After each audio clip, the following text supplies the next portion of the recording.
People like you should stick to discount malls. This store is not for your kind." The words tore through the luxury showroom like glass shattering on marble. The manager's voice was sharp, deliberate, and loud enough for every shopper to hear.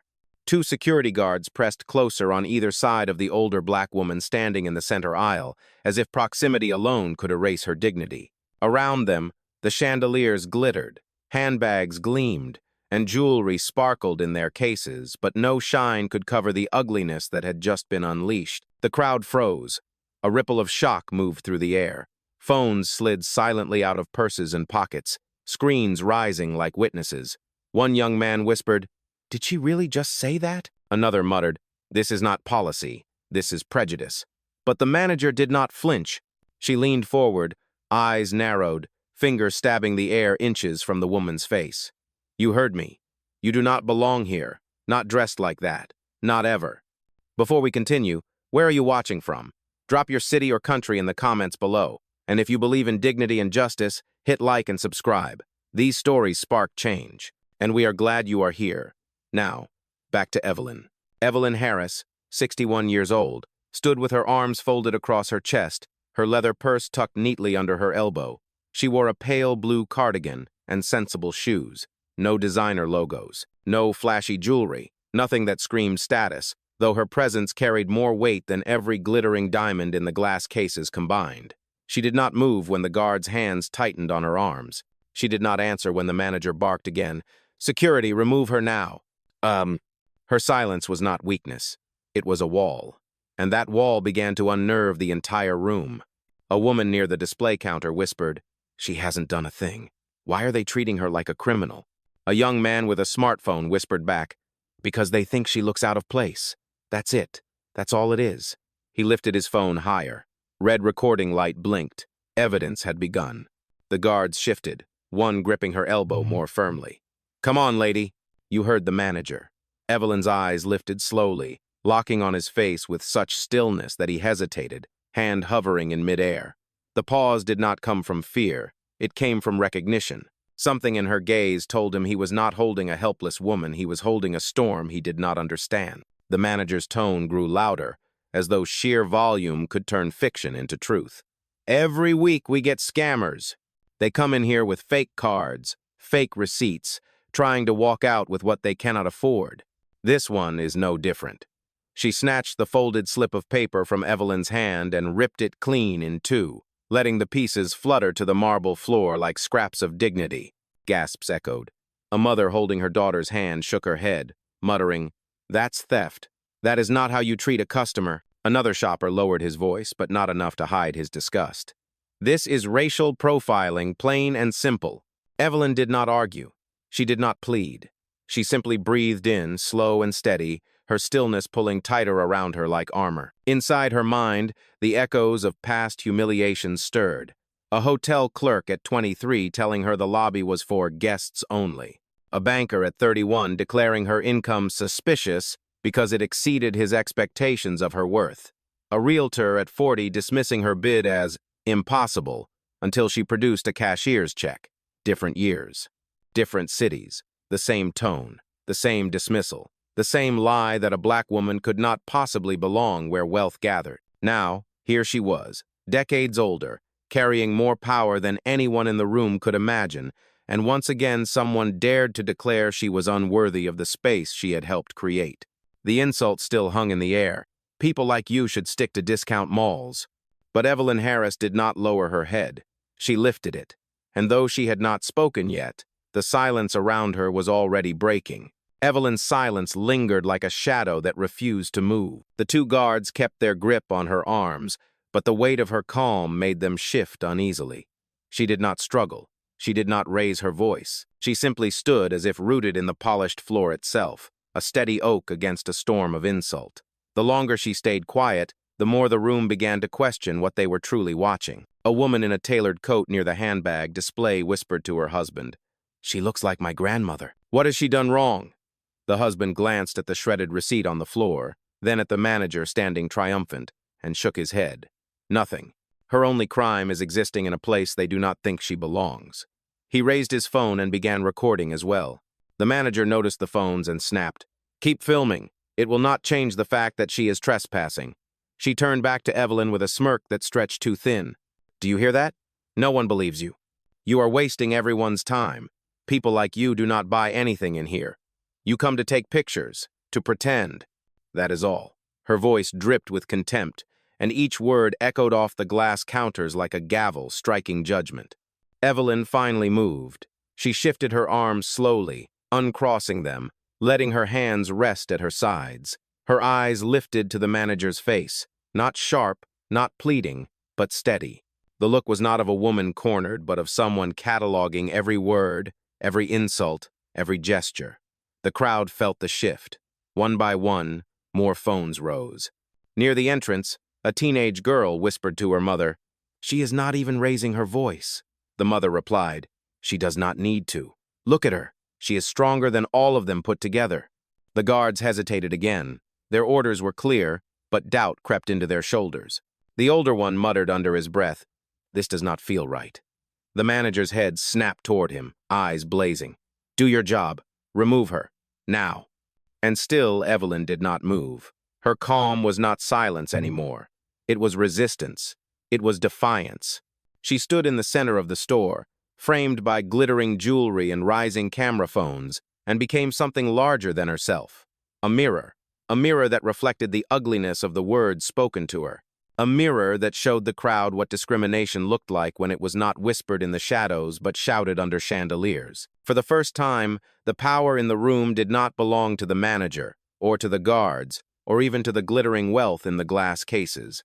It belonged to Evelyn's stillness, and that power was about to speak. The tension in the showroom thickened until it was almost visible, like smoke without fire. Every eye fixed on the woman at the center, and every whisper pressed against the marble walls. Evelyn did not bend, and because she did not bend, the story unfolding around her bent instead. The manager's smirk hardened into something uglier. "I said remove her," she barked. Her voice cracked, trying to sound commanding, but it carried a thread of desperation. She grabbed the shredded receipt from the floor and held it up for all to see. "This is worthless." She brought forged papers. "That is all you need to know." She crumpled the scraps in her fist and tossed them into a trash bin, as if discarding her dignity along with Evelyn's. Gasps rippled through the room. A man in a gray suit near the watches counter called out, "That was not policy, that was spite." His phone camera stayed trained on the manager's every move. Another customer muttered, "If she was white and dressed the same way, none of this would have happened." One of the guards tightened his grip on Evelyn's arm, but the other guard finally pulled his hand back. "This feels wrong," he said, loud enough for the crowd to hear. "She has not broken a single rule." The manager spun on him, face flushed red. "Do your job or lose it." Evelyn's head turned slightly toward the guard who had released her. She gave him a single steady nod, not of gratitude but of recognition. She had seen men and women like him before, standing on the edge of conscience, caught between following orders and acknowledging truth. Her eyes told him he had a choice, and that choice mattered. The younger guard shifted his feet, looking at the phones recording from every angle, and lowered his arm, too. For the first time, Evelyn stood without their grip, not because they allowed it, but because her presence had stripped their authority bare.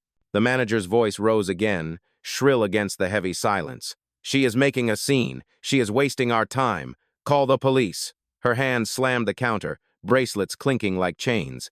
"Fraud. Thief. Remove her before she steals something." Those words carried a weight more poisonous than volume. To call her a thief without proof, to spit the word fraud in a room filled with luxury goods, was to strip her not only of service but of humanity. Several customers flinched. One young woman near the shoes section whispered to her phone as she streamed live, "This is racial profiling in real time. Look at how calm she is, and look at how they treat her."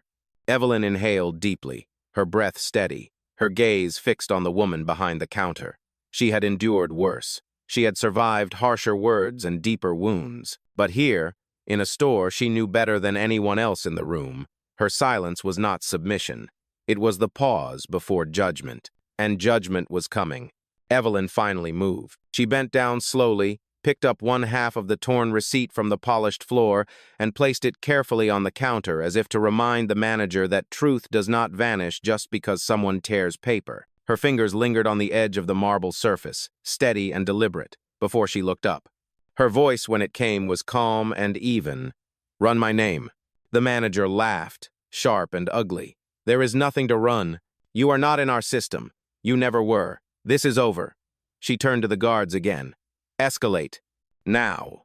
But the guards hesitated. Both of them had already loosened their stance, their confidence draining under the weight of so many recording phones. A woman standing near the jewelry cases spoke for the first time. Her voice trembled but carried. "Why will you not check her name? Why will you not even look?" She raised her phone higher, angling it toward the manager. The crowd shifted, their whispers no longer hidden but open, challenging. Evelyn stayed quiet, her calm heavier than any accusation. She let the silence answer for her.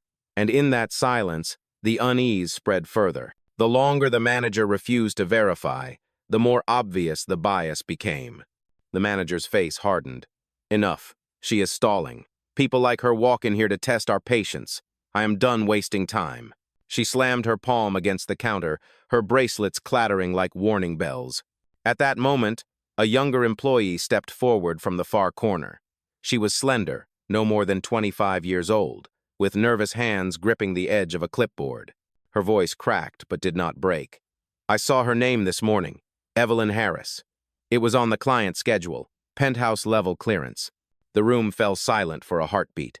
The manager spun on the younger employee, fury in her eyes. "Stay out of this or you are finished." But the damage had already been done. A customer near the entrance whispered loudly, "So her name is in the system. She does belong." Another added, "They knew. They just did not want to admit it." Evelyn's gaze never wavered. She had not raised her voice. She had not demanded respect. She had simply stood still until the truth began to surface on its own. Her silence was no longer only resistance. It was strategy. It was patience sharpened into power. And as the tension thickened, everyone in the room began to sense that the balance was shifting. Something unseen was moving behind her stillness. Something larger than the store, larger than the insults, larger even than the woman herself. The storm had not broken yet, but the air told everyone it was coming. The silence did not last. It cracked like ice under weight when another customer raised his voice from the back of the showroom. "If her name is in the system, why are you still trying to push her out?" His words carried, steady and unafraid, and more heads turned toward the manager. The manager's jaw tightened. "Because it is a scam," she snapped. "Do you think a woman who walks in here dressed like that has clearance for anything more than window shopping? Do not be fooled. People like her practice deception every day. That is why stores like this need protection." Her words landed like stones, heavy and deliberate. A wave of discomfort rippled through the crowd. Phones tilted closer, microphones capturing every syllable. What began as whispers had now become an audience, and the audience was no longer neutral. They were watching for truth, and they were hearing lies. The younger employee who had spoken earlier swallowed hard and found her courage again. "I know what I saw," she said louder this time. "Her name was highlighted in gold on the schedule. Gold means executive level. You cannot erase that." The manager's face flushed crimson. "Enough from you. One more word and you are terminated." She spun back toward Evelyn, searching for a victory that kept slipping away. "You are a fraud and this act will not work. You will leave with nothing." Evelyn's expression did not change. She remained motionless, eyes steady, posture rooted. But in that stillness, something shifted again. It was as though the room itself leaned toward her, waiting for her to finally speak, to cut through the falsehoods hanging in the air. A mother holding her daughter's hand stepped forward from the crowd. "My child is watching this. She is watching you treat a black woman like she is invisible, like she is dangerous for walking into a store she has every right to enter. You should be ashamed." Her voice trembled, but her words pierced deeper than any shout. The guard who had first questioned the manager's orders cleared his throat, his voice low but clear. "I am not putting my hands on her again, not after what I just heard." He stepped back, folding his arms. The other guard hesitated, then mirrored him, retreating a step as if stepping away from guilt itself. The manager stood alone now, her authority cracking. She looked around the store and saw not compliance but resistance. Dozens of eyes stared back, and nearly as many phones recorded every breath. Evelyn had not lifted a hand. She had not raised her voice. And yet the ground beneath the manager was already slipping. Injustice had spoken loudly. Now justice was beginning to whisper, and those whispers were growing into something stronger, something undeniable. The shift was happening. The store no longer belonged to the manager's voice. It belonged to the truth, and the truth was circling closer to Evelyn with every passing second. The tension pressed down on the showroom like a storm cloud ready to split. Customers were no longer whispering. Their voices filled the space, questioning, accusing, demanding answers. Phones hovered high, recording from every angle. Each second of silence from Evelyn was another blow to the manager's crumbling authority. The manager's face hardened, her words sharp and cutting. All of you are being manipulated. Do not fall for her act. This is how con artists work. They stall, they gather attention, they make themselves look like victims. But the truth is simple. She does not belong here. She never did. A man in a navy blazer near the front stepped forward, his phone recording steadily. Then prove it. Run her name. Verify it. That would end this right now. His challenge hung in the air like a blade. But the manager refused. We do not have to prove anything to strangers filming for social media, she hissed. Our policies are clear. If she cannot provide the right documentation immediately, she is trespassing. Evelyn finally lifted her hand, palm open, pointing gently toward the younger employee who had spoken earlier. Her voice was calm, controlled, but it carried through the entire store. She already verified me. My name was in the system. You silenced her because truth threatened you. The younger employee straightened, courage surging back into her chest. Yes, her name was there. Executive level. I saw it. The crowd responded with murmurs of agreement. Someone near the back shouted, "Why are you hiding from the system? You know she is real." The manager's voice cracked louder. Enough. I will not be undermined by staff or by customers. Security, call the police. Tell them we have a suspected thief refusing to leave. That single word thief landed like poison. A young woman holding a stroller gasped out loud. You cannot call her a thief. She has not touched a single item. Another voice added, this is profiling, and we are all watching it happen. The guard who had stepped back earlier shook his head, his voice firm. I am not calling the police on her. This is wrong. The other guard followed, crossing his arms and refusing to move. The weight of their refusal struck harder than any shove. Evelyn's gaze never shifted. She stood anchored, letting the manager's desperation spill into the open. The higher the manager raised her voice, the more the truth revealed itself. The crowd was no longer just watching. They were standing with Evelyn. Phones lifted higher, voices grew stronger, and the tide of power was shifting fast. The insult had turned into accusation. The accusation had turned into exposure. And exposure was about to become the very thing that ended the manager's reign of false authority. The moment the word thief left the manager's lips, the room erupted. It was no longer whispers and gasps. It was outrage. A chorus of voices filled the luxury showroom, each one striking back against the accusation. Thief? She walked in here with her own receipt, shouted a man near the watch display. She has not taken a thing, but you are tearing up her papers and calling the police?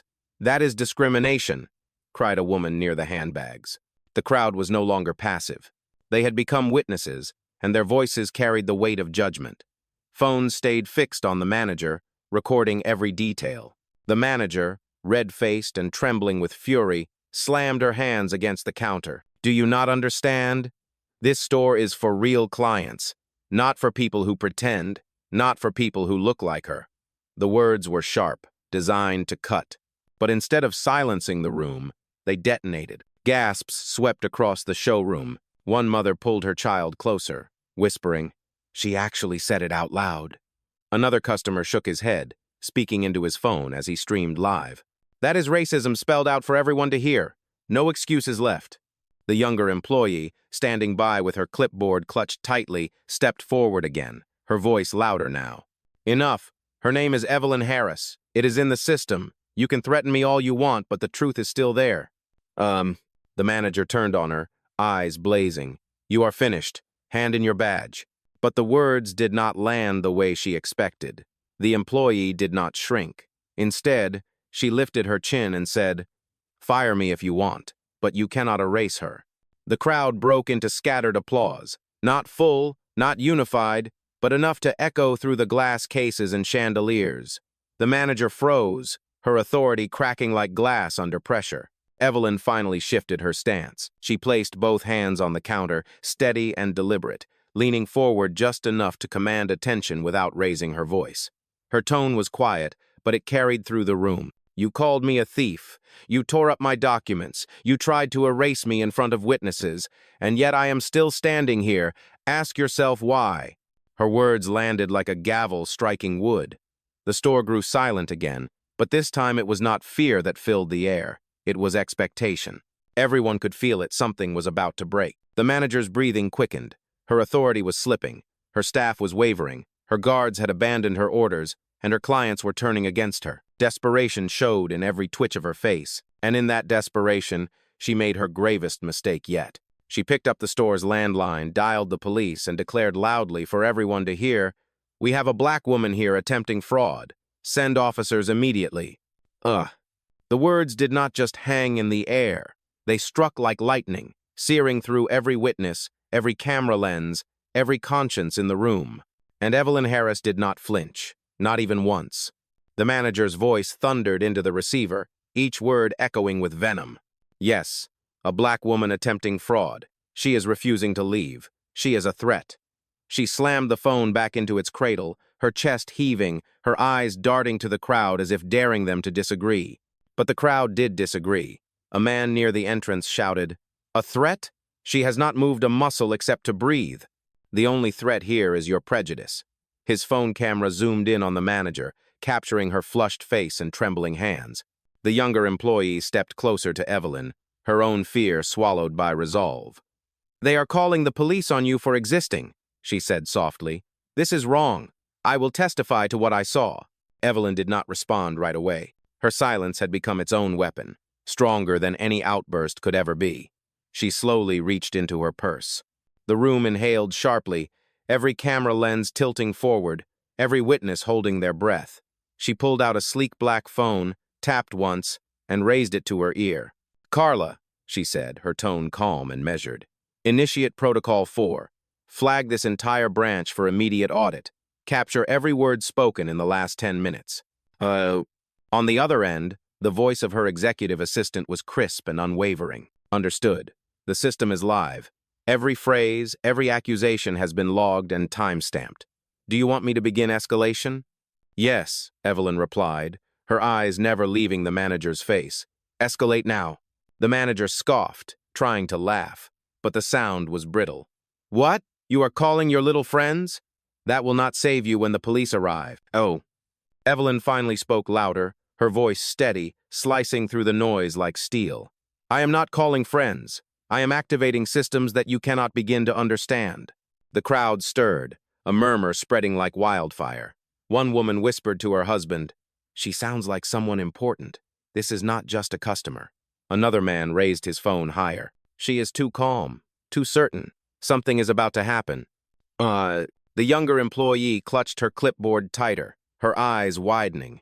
She did not know who Evelyn really was, but the conviction in Evelyn's voice left no room for doubt.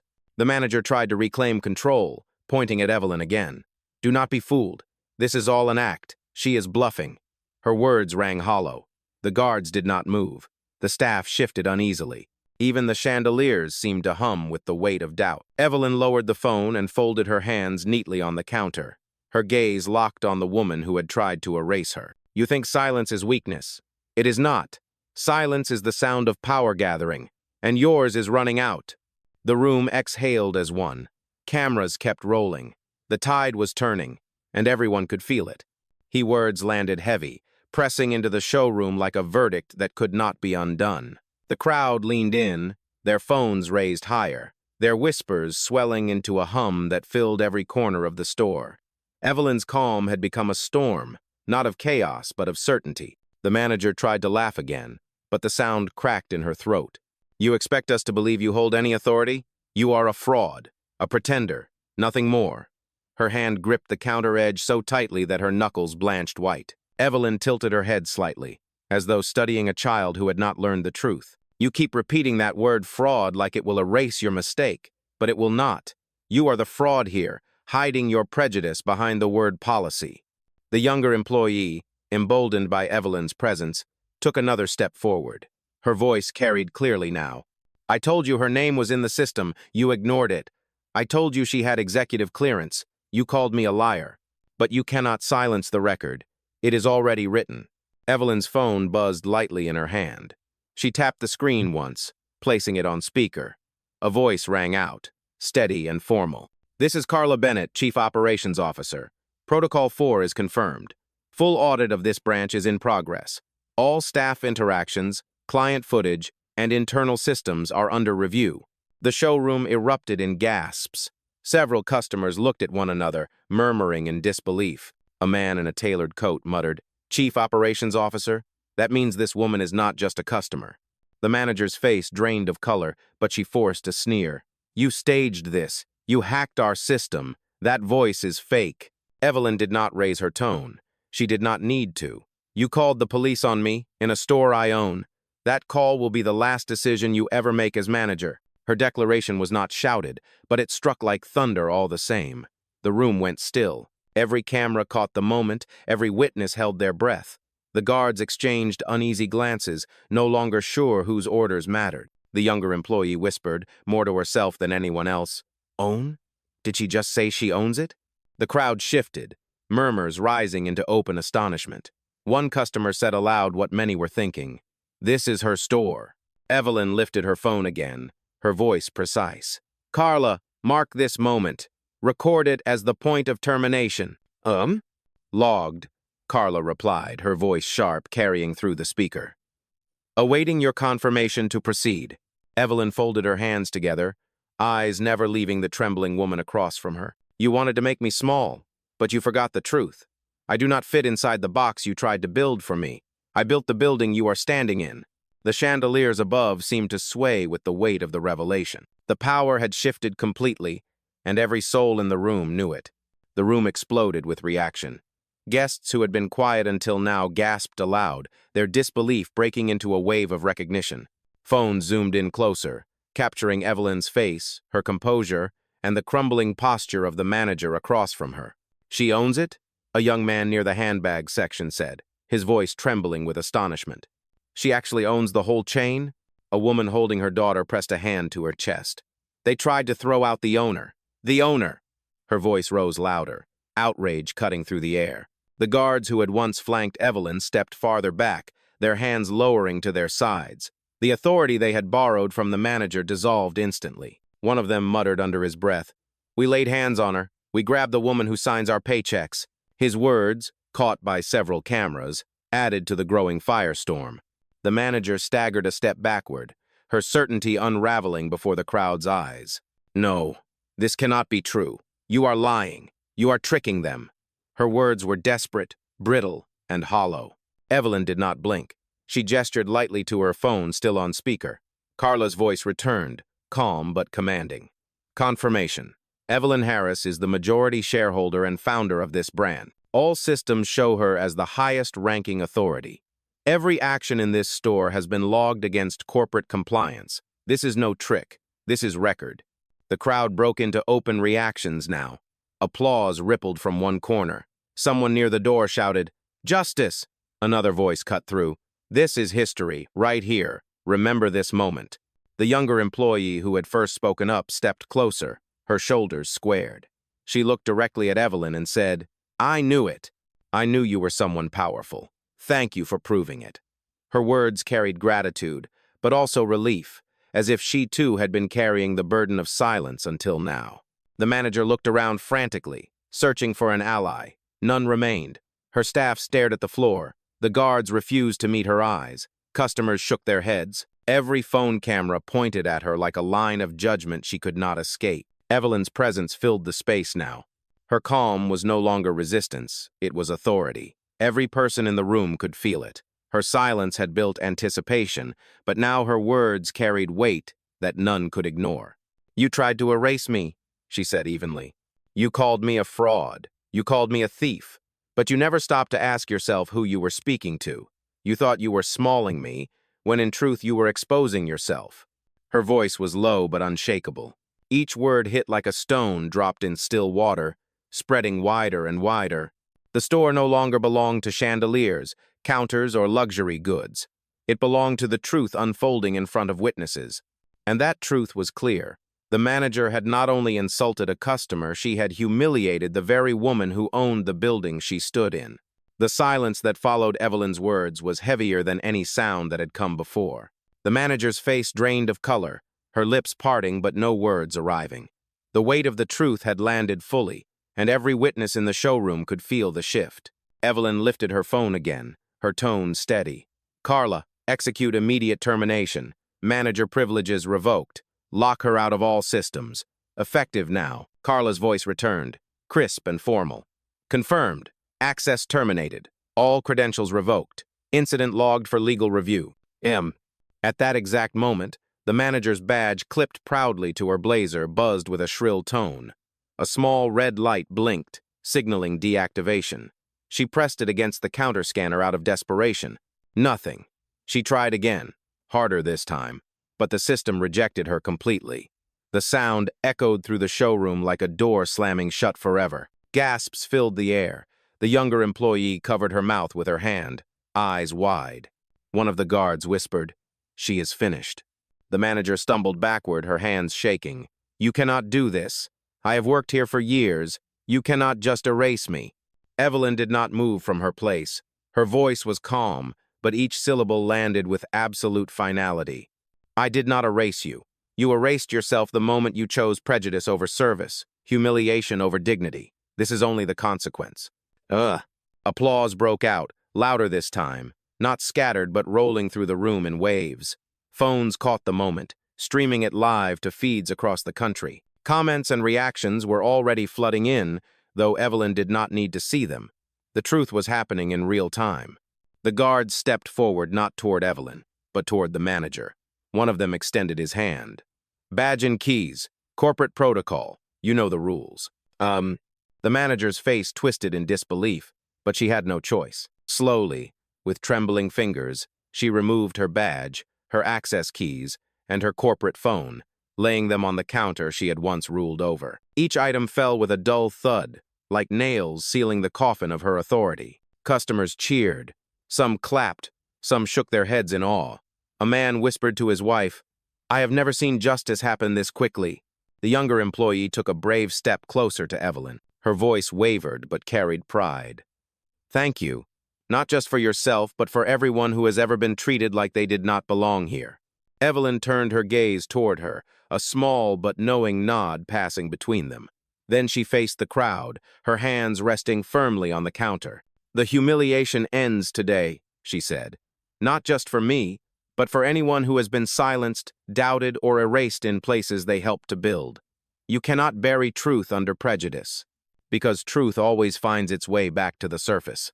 The room erupted again, this time in full applause. The echo rang louder than the insult that had started it all. The balance of power had been rewritten, and the proof stood in front of them. Justice delivered in the very same space where dignity had been denied. The luxury store stood frozen in the aftermath. The echoes of applause still lingered, clinging to the glass counters and polished marble floor. Customers whispered to one another, their voices a mixture of awe and disbelief. The story had already left the room, carried out on dozens of live streams and recordings, but for those who stood inside, it was more than a story. It was history made in front of their eyes. The former manager leaned against the counter, her shoulders caved inward, her face pale with shock. For years, she had ruled this space with arrogance disguised as policy. Now, in the span of minutes, her empire of assumption had collapsed. She was no longer feared. She was no longer obeyed. She was finished. Evelyn walked with calm steps toward the exit, her posture upright, her presence commanding even in silence. The crowd parted again, instinctively clearing her path. Phones stayed raised, capturing every moment of her departure. She did not quicken her pace. She moved slowly, deliberately, every step an exclamation point. At the doorway she paused, turning her head back just once. Her eyes swept the room, not with anger, not with triumph, but with truth. Her words rang clear and final. Dignity cannot be stolen. Power cannot be denied. Remember this day, because justice does not need noise. Justice is presence. The applause rose again, louder than before, filling the showroom like thunder rolling across the sky. Customers clapped, cheered, and cried. Some raised their fists in solidarity. Others simply stood in reverent silence, letting the weight of her words settle into their bones. Then Evelyn stepped into the daylight. The glass doors closed behind her, leaving the store forever changed. What had begun with an insult ended with a revelation. She was not just a woman in a cardigan. She was the founder, the owner, the living proof that prejudice could be shattered in its own temple. And with that, the message was sealed. Silence, when rooted in strength, is not weakness. It is power waiting for its perfect moment to rise.